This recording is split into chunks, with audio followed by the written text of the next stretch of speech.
Thank you for joining us on Journeys with Jenni to continue our discussion around blended families. Today my guest is Wendy. Thanks for joining us, Wendy.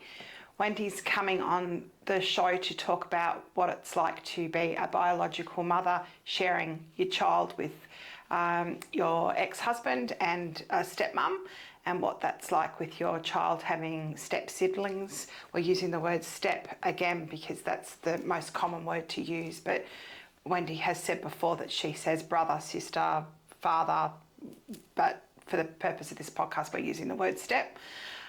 Wendy's going to talk about the journey of her ups and downs in this really personal experience. So it's quite insightful. The purpose of this podcast is for us to learn from each other about lessons that have come about through step parenting and things that we'd probably do different, things that we did really well. And now that we're at the other side of it, we want to share our journey with you if you're going through it, to see if we can give you just a tiny little bit of help getting through it, because it can be really tough. If you have any questions, you can always email us at journeyswithjenni2025@gmail.com.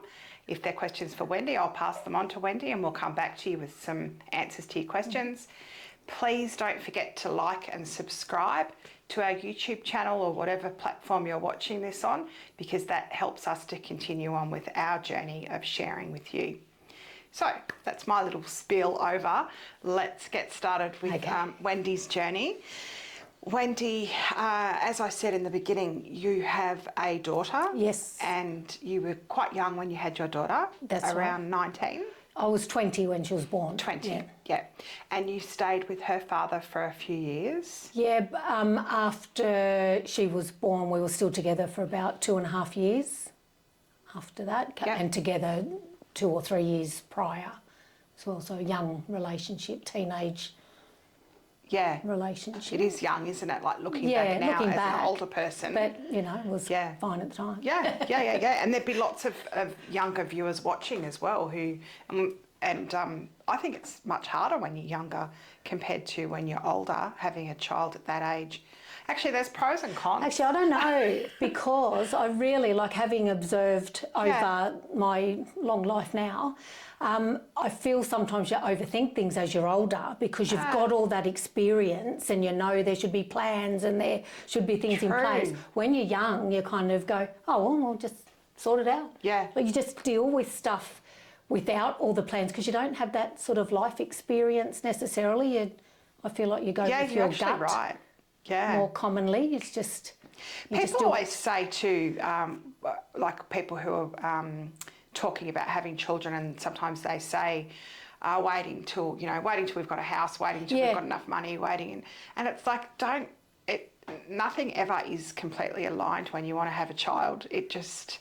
And you just work it out. Raising a kid isn't systematic like that. Correct. As we find out. Correct. Too. So I feel sometimes that it was probably better for me to have my daughter as young as I did. Yeah. Before I'd had all the public service experience and what have you, that made you think you have to have a plan and you must have aspirations and you must have all of these things. I just and the expectations did what I had to do on a daily basis based on whatever needed to be done. Yeah.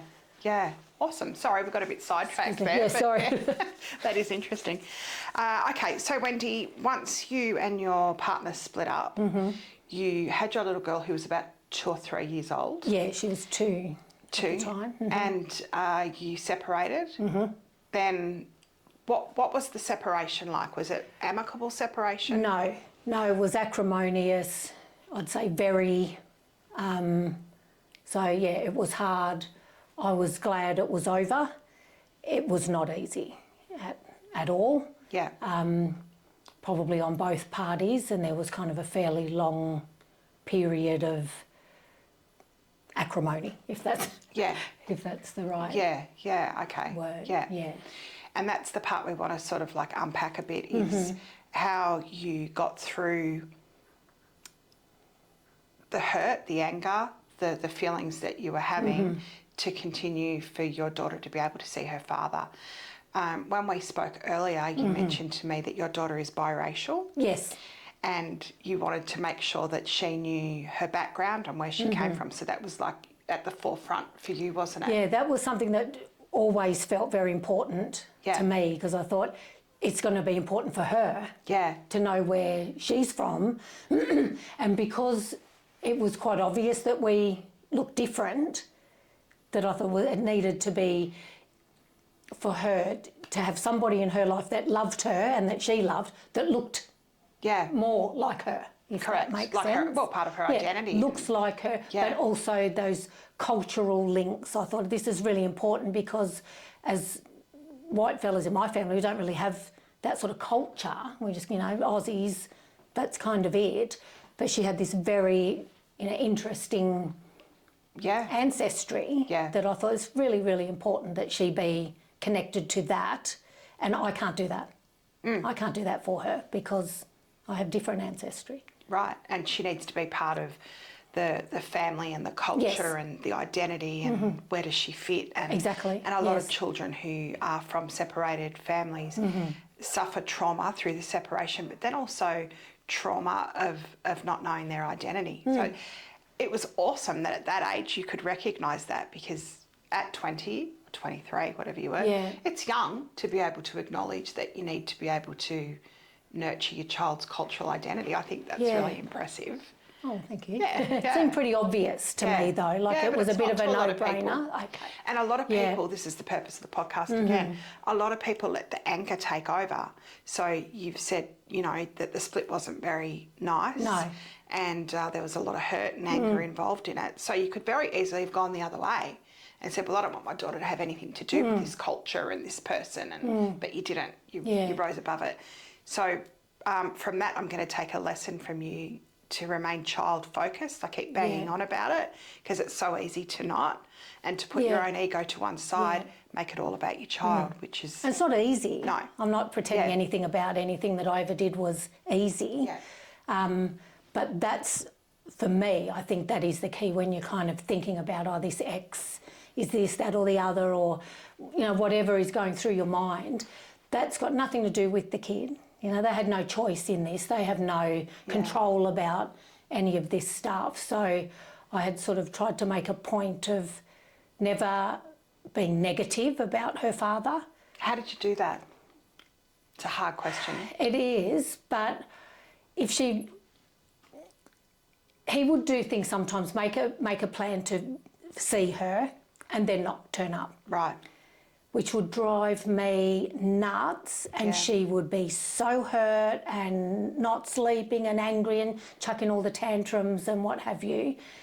And I would try to make excuses, kind of go, well, maybe Dad had to work, and and this was back in the days before mobile phones. You had to go to the phone box in the street and what have you. I didn't have the phone on at home at the time, and but even through that, I kind of thought, I can't say Dad doesn't care or whatever, because it's not fair on her. She's already hurt. Yeah. Okay, it would be almost like kind of go, so here, carry this burden as well. Kind of. It just felt wrong. So I would try to make excuses for him to go, well, he must have thought it was a different day, but we'll follow it up and I'll write a note, we'll put it in the calendar and we'll chase him up. But internally, I was thinking something very different. Yeah. And kind of thinking, how dare you? And what the hell are you doing to this kid? If you could see what you're doing to this kid you claim to love, this kind of deal. So I still had all the anger. Yeah. But I didn't show her that. I mean, I may have, but I tried not to. Right. But you were aware of it. And I just thought it's not fair because she's already hurt. Yeah. And I don't want to, sort of pile on her hurt. But as the relationship sort of continued and we figured out things along the way, I also kind of thought, I'm not going to make excuses for him. They're his excuses to make. So next time he doesn't turn up, let's go find him and he can explain what happened. And I actually did that a couple of times. Yeah. And then he stopped not turning up. Wow. So that worked? It worked. That was a strategy. May not work for everybody. Yeah. It did for me, and I kind of thought it probably would. So I, again, went with my gut and did that. And that worked. And it worked. Can I also say, if you're going through this and think to yourself, I don't know how to separate that, like I'm too angry at him to be able to not let my child see that anger, can you just look up 3C's technique for Journeys with Jenni, and I'll teach you a technique that you can do to walk away for 3C's, and then you can come back and talk to your child about it. So just look that up, the 3C's technique from Journeys with Jenni, and that might help you get through that part of it. Thanks, Wendy. No right. worries. So, so you went and saw him a few times, and then he got his act together and he stopped not showing up.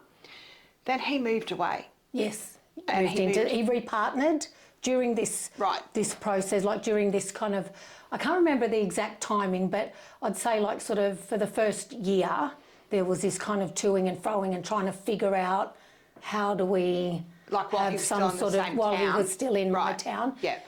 Sort of how do we do this kind of co-parenting, how do we do the visitation stuff, and it was kind of before family relationship centres and what have you, so it was kind of maybe, you know, but it was certainly before those centres were introduced, so you just kind of figured it out yourself, or maybe went to marriage counselling or something, which I didn't want to do. So he repartnered during this period, and then after being with his partner for, I'm not sure, maybe 6 months or so, then they relocated back to her home state. Which was a long way away from where you were, wasn't it? Like a plane ride away. Yes, yeah. Yeah. How did you feel about him repartnering? What was that like great. for you? It was really good for me. Yeah. Because I felt like then we didn't have to keep trying to talk about our relationship that was over. And it was over then. And it was over. Yeah. It was over, well and truly over. Yeah. But yeah, I only wanted it to ever be then about the child after we were over. I didn't want to go back over old stuff. I didn't want to really have any sort of relationship. Didn't want to really be friends. It was just, this has to be somehow professional and friendly, you know, but without, he wasn't my buddy.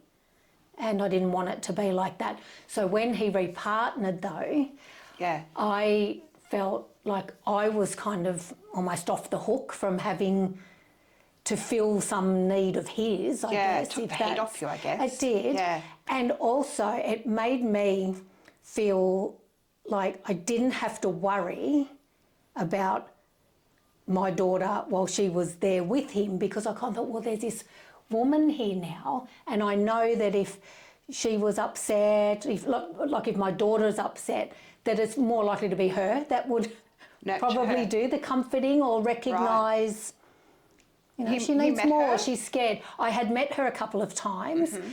She didn't, at that stage anyway, like it was pretty clear to me, she didn't want to sort of have a relationship with me, and, you know, which is always awkward in a new relationship, no doubt, to kind of go, who's this ex hanging around?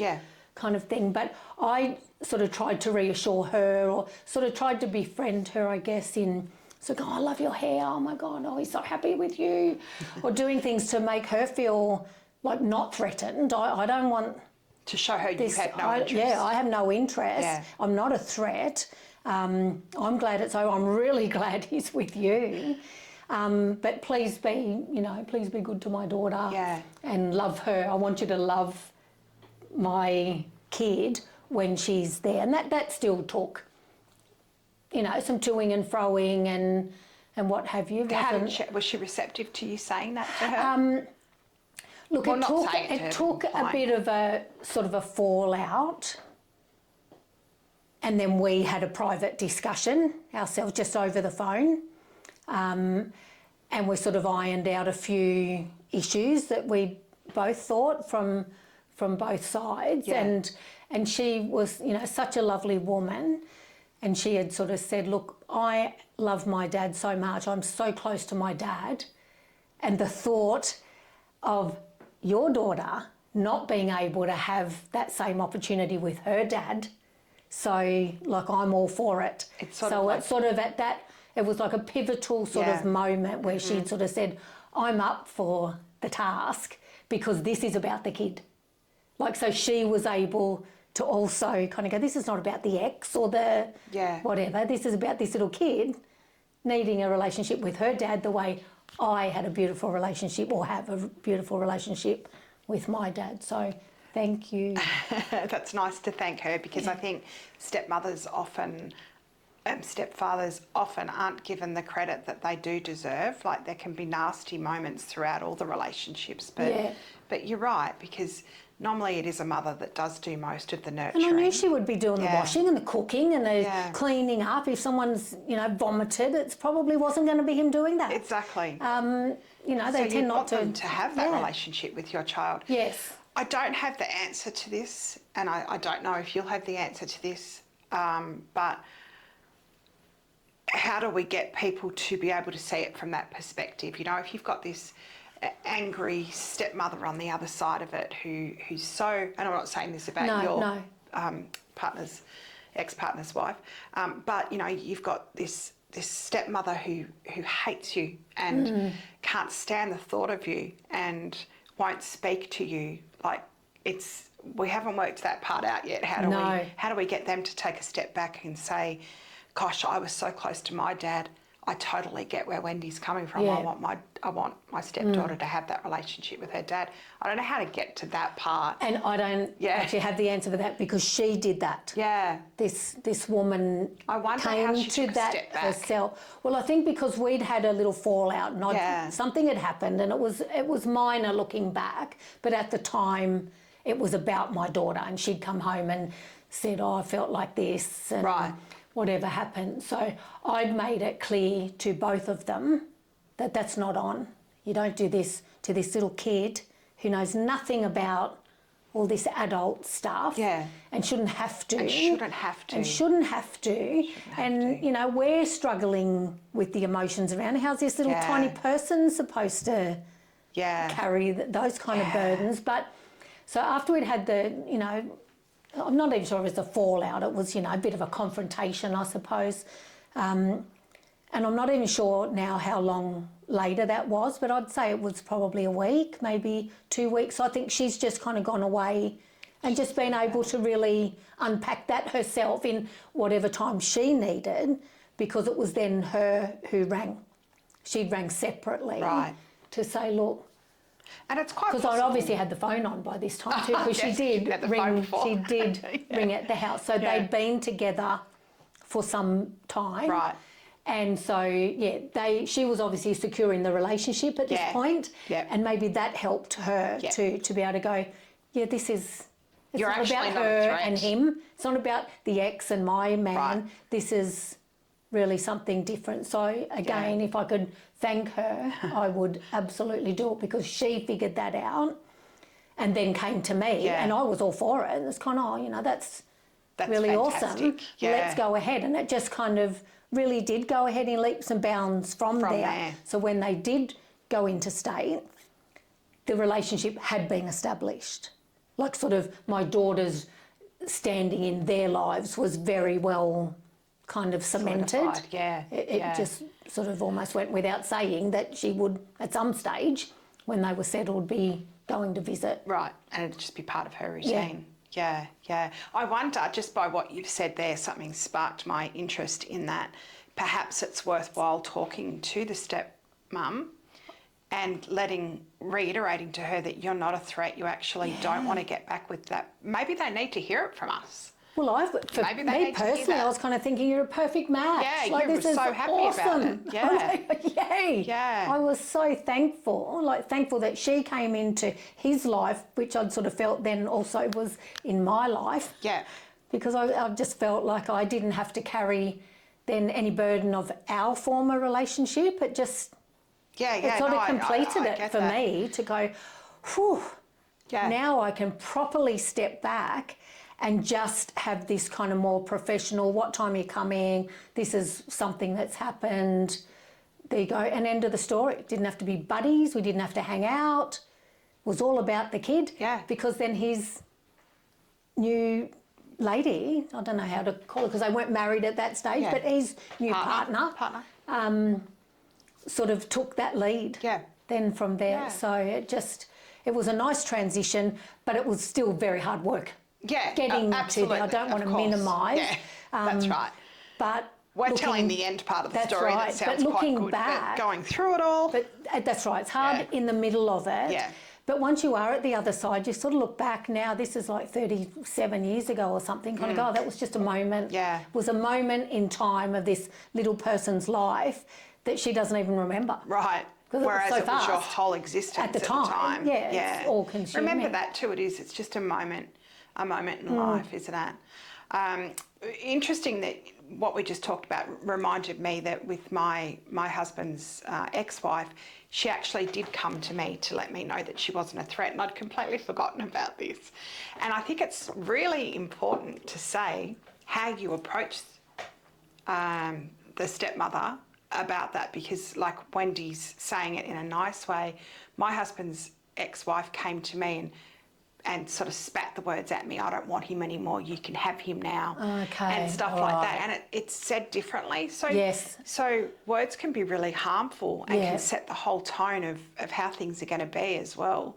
But if she had come to me and said, you know, we're no longer together, I want my children to be happy and I want them to be around someone who's going to take care of them, that would have changed everything. Not blaming her for that, because I'm sure we've all learnt through these experiences, which is why we're here again. But it sounds like the way it was handled by you guys was much more therapeutic and child focused and nicer. Yeah, I don't think we knew that. I think we sort of lucked out a little bit. You know, we kind of it just happened and it worked. It worked for us. Yeah, but that's what worked. I agree with you. I think, and I've seen it around me as well, that the anger and the hurt from whatever led to their breakup can just continue on, so that the new partner can feel the brunt of that. And if there's been no infidelity or whatever, kind of go, look, leave me out of it. Because, and even if there has been, you've got to get over that at some point too. Yeah, so have to define what you're feeling. but I don't have the answers, unfortunately. It's just you've actually come with a few answers there, so that's so helpful. Oh, good. When we're on the podcast, we ask some specific questions. Normally they sort of come out as we're talking, which they probably have as we get through it. But I just want to ask you, Wendy, what's been your biggest lesson through this journey of blended parenting? I think probably the child focused stuff, to go, what is this kid going to remember, and will they be thankful that I tried to, you know, sort of foster and nurture their ability to have a relationship with their parent and their step parent, to encourage that and be happy about it and want to know all about it, and go, well, have you written her a nice little card, and when's her birthday? And did you do that? We would do that. And, that's awesome. And then when they had some children, we'd sort of go, well, make sure we put the photos up in the house because you've got new sisters. That's awesome. And that sort of stuff, and they were her sisters. And he also had a child from an earlier relationship still than me that I'd never got to meet personally, but we had her photo in the house to go, well, you've got a big sister, and now you've got little sisters. Like, you've got this massive big family. You're just living like an only child until you go and then visiting. This big sister. So in our house, it was just very normal. Go, well, you're going up for, you know, Dad's birthday or whatever, and make sure you take something for your stepmother. Yeah, that's lovely. As well, or that, you know, and you be polite and you... you know, you be good and show respect. So that was a lesson, I think, is, nurture their relationship with their other adults and encourage them. And when they come back from their visit, whether it's overnight or my daughter would go away for, say, a week during the school holidays, and she'd come back and she'd be very sad because she'd be home saying, oh, I need Dad and I'm so sad, and we would debrief for a few days and let her get through all that. And let her talk about it. Let her talk about it, the good, the bad, the whatever. And then back to normal, happy families again. So I think it helped her to be able to just, give her a safe space to express herself, I guess. And also for me, another important lesson was still trying to maintain that relationship with my ex's new partner, because we then did most of the talking. Rather than with him. I wouldn't go put him on the phone, this is what's going on. I would sort of talk to her about it, and then she would be the one to kind of go, look, I think you probably should just talk to him direct, or she would deal with it. And I thought, well, that's kind of... Normally the women... I felt like it was her call. Yeah. Rather than his, because she was kind of in charge. She was now a mother and she understood these things.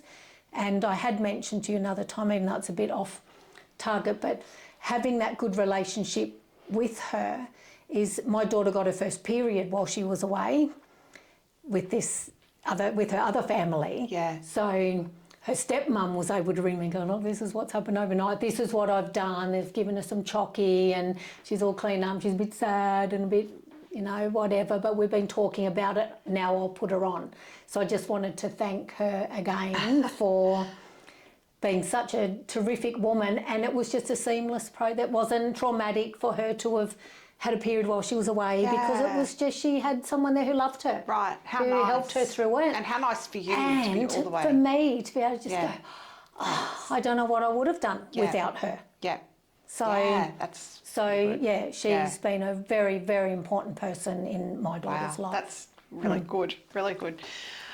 Something that's come out of that I'd like to bring up, a lesson that I've learnt through Wendy talking about. It's funny, isn't it? You talk to other people and it triggers your own memories of things that have happened. But with my stepchildren, I used to take them shopping to buy their mum a birthday present and a Mother's Day present, and tried to nurture that relationship. So that they could talk about their mum with me, and that they could choose mum, or give them money if it was our weekend with them, give them money for the the school Mother's Day stand where they go and buy a tea towel or whatever. Now, a lesson that I learned out of that is I let my own ego get in the way of that, because when their mother didn't respond and never said thank you or sent back a present for their dad for his birthday, I didn't expect a present, but I would have thought she'd take the lead, take her kids shopping to get their dad a birthday or Christmas present or whatever. She didn't. So then I turned nasty about that, because I was protective of my husband and forgot that it was about the kids, and it was about the kids getting excited to get their mum a Mother's Day present. So I'm sorry to my stepkids for that, because now that I'm older and I can look back on that, I should have just kept going with it and should have just let them buy the presents and not made it about how it affected me. Yeah. So, but that's age, old head, young shoulders. It's a lesson in hindsight. Correct, correct. But if I can share that with you, don't let it be about you. Like, a lot of the stuff that happened in our life was because my ego didn't like it. Right. And I've learnt a lot from that. Actually, that reminds me then quickly of something too. I wish, I don't think it really matters at this stage, but I wish that I had acknowledged out loud more often how happy I was that she was in my daughter's life. Yeah. And I don't know if I sort of... Well, I just feel like, now that I'm older, just kind of go, people deserve credit, and I think we just kind of take a lot of things for granted, kind of go, look, they're fine, they must know. But I don't know if she knew. I don't know what she knew or what she didn't know. I felt it, but I didn't sort of go, oh, you're good, goodbye. But I kind of wish that I had, or just that maybe that I could have somehow said, you're a real blessing in her life. And I certainly felt that and still do. But I didn't say it that I can recall. And also even to my husband, who then became the stepfather. Right, how good he kind was of go, like, you've been bloody awesome. And it's not easy. And but thank you. Like, just to really just take that moment to acknowledge that it's hard for everybody. In general, with everything in life. I think we should, but I know I don't. Yeah. Well, maybe that's something that's and I am trying to work on that. Yes. Yeah. Okay. And just finally, before we wrap up, what do you think that when you're going through this process, so it might be a really, really difficult time right now for you, and you're going through it. What are your ideas about what we need through this process, like self-care, and what self-care looks like? I needed to vent a lot about anything that was kind of going on, but I had managed to hook into a beautiful group of people in my workplace who were older than me, a bunch of older women, and they nurtured me and advised me and let me just continue to grow up, I guess, because I was still very young. Yeah. And they just, guided me along the way and would sort of put me back on track a little bit here and there. But that, to me, was the best self-care, because I had a really safe group that then I would knock off and go home for the day. So they weren't my day-to-day sort of friends, get because sick of hearing about they it. get sick of hearing it, and there was some combined friendships and sibling sort of things with the other party. So you sort of have to be a little bit and you don't want to careful put where people in you're the middle treading. of it. You've got to take sides. I didn't want any of that, because I didn't really have my own family nearby. So I needed the original group of sort of combined friends that we had in our previous relationship. But venting outside of my friend group helped me. Yeah. No, nothing wrong with venting to your friend group, I'm sure. It's nice to have an impartial for me, view, though. That helped me, and they were strong, older, experienced, so they were very able to just go, you need to move on, or you need this now. Yeah. And you need or what that. have you. And it was like, oh, okay then, that's what I'll do. Well, we need our elders to be able to guide us. I did. Yeah. Great, thank you. Thanks. If any questions have come out of today's episode, you can email us at journeyswithjenny2025@gmail.com. As I said earlier, I'll pass them on to Wendy, or I'll answer whatever I can. If you liked today's podcast, click on like and subscribe so that you can continue to follow us. Thank you, Wendy, for coming on and sharing your personal journey with us about blended families. And thank you for joining us on Journeys with Jenny. See you next time.